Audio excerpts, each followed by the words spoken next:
Hello everyone. In today's video I'm going to be taking a look at my opaque earth reds, and as you can see most of these are made from either PR101 or PR102, which is either the synthetic or natural red iron oxides. There is one exception to this though, and that is where we're going to be starting our swatching. So first up we have Mijello Mission Gold Light Red. This is made from a mix of PBR25, which is imidazolone brown, PR112, which is a naphthol red, and PY150, which is nickel azo yellow. So as I've come to expect now, if you have something that's traditionally a single pigment earth colour, well, Mijello are almost certainly going to mess with it in some way. I suppose you could call this colour earthy-ish, but really it's far too bright to be a proper light red. That being said though, I have done a little experimenting with this and I actually managed to get some really nice greys.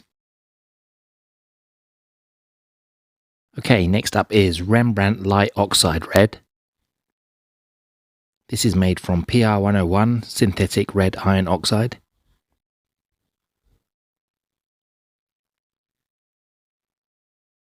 So this is actually my most used earth red, but unfortunately it's not going to be for much longer as they don't sell it anymore, or they don't make it anymore. I'm not completely sure what I'm going to switch to, but yeah, there's a few brands in the running.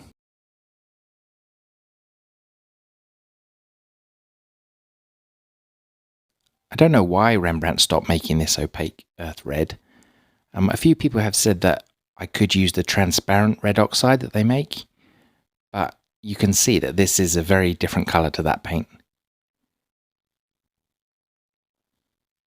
Maybe one of the next three could be a good replacement for it.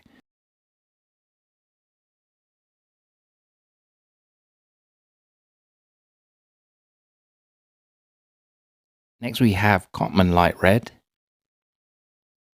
This is also made from PR101.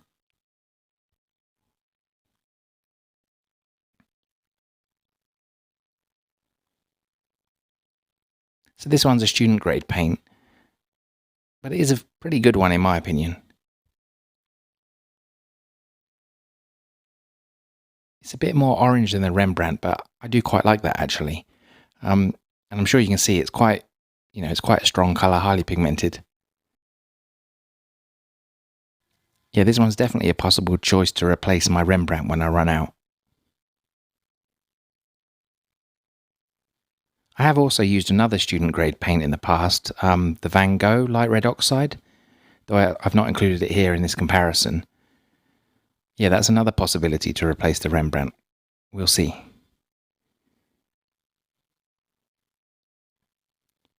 Okay, now we move on to the PR102 paints. First we have Vinci Terracotta. And PR102 is the natural red iron oxide.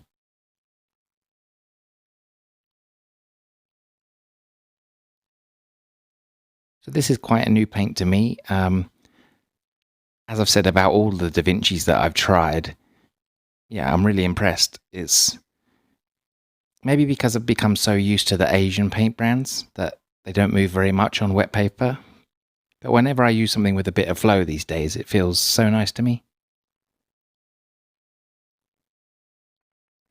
Yeah, this terracotta is a really beautiful paint. It's quite a bit more orange than the previous two, and it really has a nice glow to it. Well, at least it does when it's wet.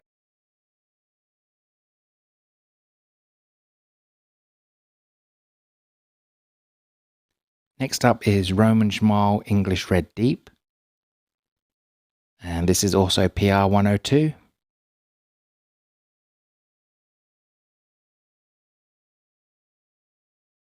Yeah, this one feels really nice to paint out. I'd say this colour is somewhere between the Rembrandt and Cotman. Yeah, I really like it. I think I've painted this one out with a bit more water than the others though. Roman Schmal does also have an English red light, which is also PR102. I've never tried it, but I imagine it's probably a slightly more orange version than this one. I think either this one or the light version would be the perfect replacement for my Rembrandt. Okay, so now we're moving on to the cooler earth reds. First up is Roman Schmal Mars Red. And this is made from PR101. Oh nice, this one really flows on the wet paper.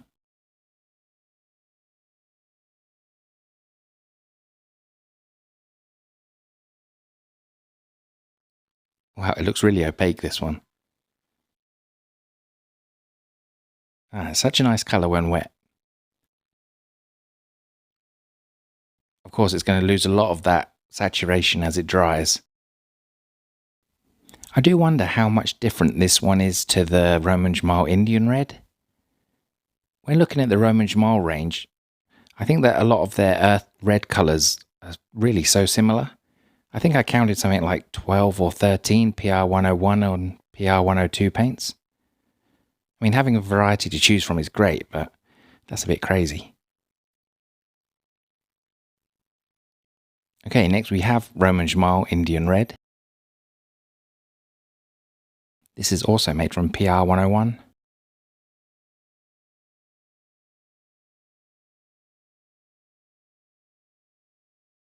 Definitely feels very similar to the Mars Red.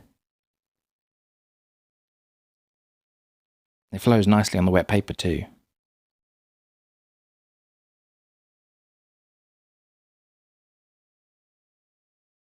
We'll have to wait until it's dry before we can see if there is much of a difference. Again, it's a very beautiful paint though.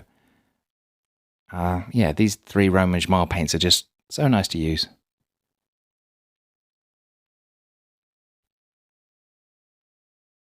Yeah, Indian Red's so nice. Okay, now we're moving on to Rembrandt Indian Red. This one is a two pigment mix of PR101 and PR264.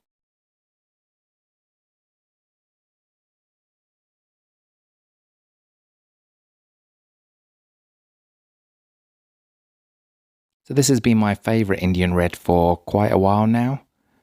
Some people might not like it because it's not a single pigment, but yeah, that really doesn't matter to me at all.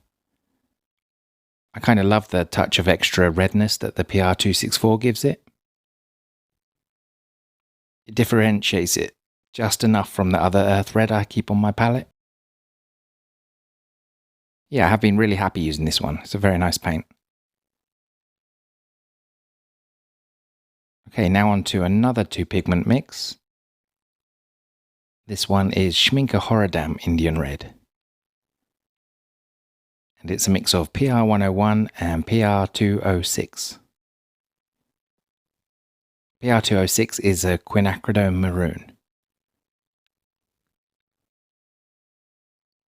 Wow, this one looks quite different. It's kind of like a really deep wine red, I think. I'm not sure how it comes across on the camera though. It looks like there's a little bit of granulation too.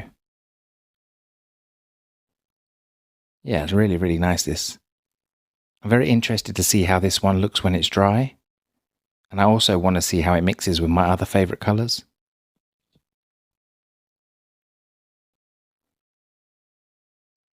Okay, and now we have the final paint. This one is Winsor & Newton Cotman Indian Red. And again, it's PR101.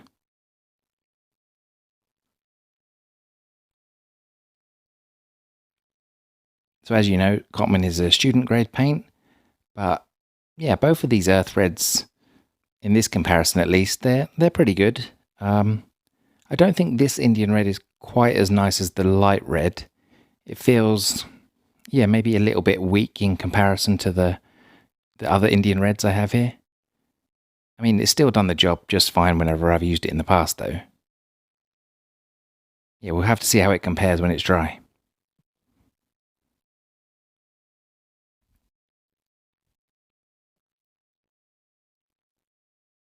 Okay, so that's all of them painted out.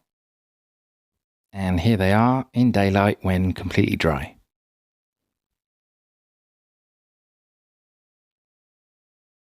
Oh, I really do love these earth reds.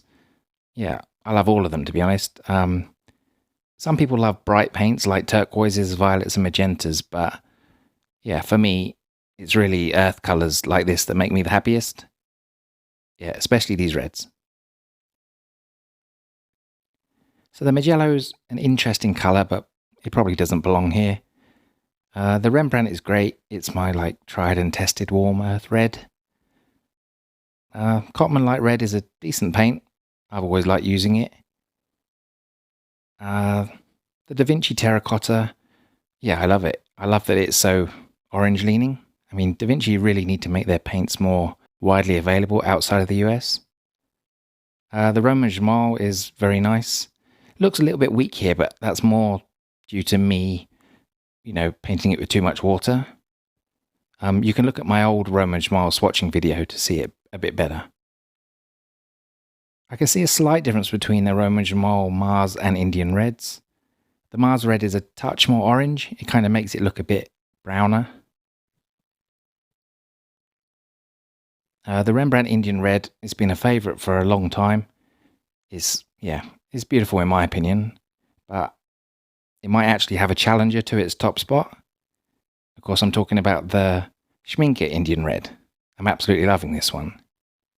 Yeah, I really want to try it in some paintings. I'm sure it's excellent.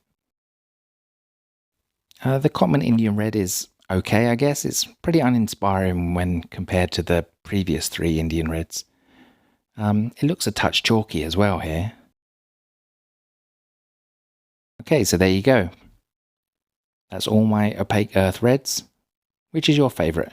I think for me, the ones I'm most impressed with are the Da Vinci Terracotta and the Schmincke Indian Red. Are there any opaque earth reds from other brands that you recommend me to try? Let me know in the comments. And thank you very much for watching. I'll speak to you in the next video. Bye bye.